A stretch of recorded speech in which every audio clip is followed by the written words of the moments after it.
Sveiki, mano vardas yra Johanas Baltrimas, esu Vilniaus universiteto teisės fakulteto dėstytojas ir su jumis dabar aptarsiu Lietuvos Respublikos prezidento instituciją. Kaip turbūt žinote, Lietuvos konstitucijoje apibrėžta mūsų valstybės santvarka yra demokratinė respublika. Tai yra nurodyta pačiame pirmajame konstitucijos straipsnėje. Aukščiausia valdžia tokioje santvarkoje yra tauta. Tačiau šiuolaikinėse respublikinėse demokratijose kasdienį valstybės valdymą tauta įgyvendina per įstatymų tvarka paskirtus atstovus. Vienas iš tokių atstovų yra Respublikos prezidentas, apie kurį šiandien ir pasikalbėsime.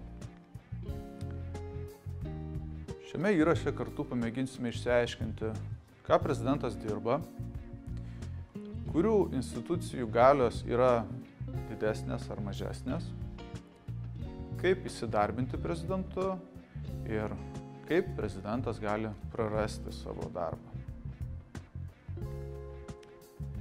Apie vieną svarbiausių prezidento funkcijų mums sufleruoja įstatymo nuostata, kad prezidentui yra skiriamas lėktuvas ir 2 automobiliai.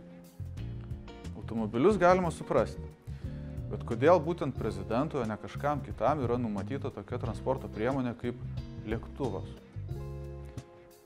Konstitucijoje, vardijant prezidento funkcijas, pačios pirmosios yra šios.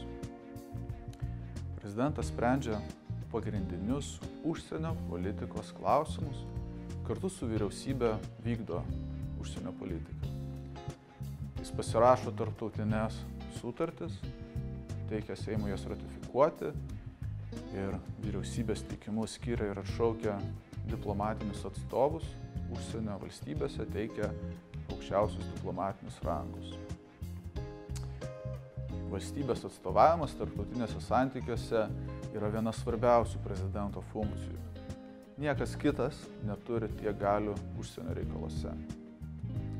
Atsižvelgiant į tai ir Konstitucinis teismas yra pasisakęs, kad Respublikos prezidentas personifikuoja Lietuvos Respubliką tarptautiniuose santykiuose.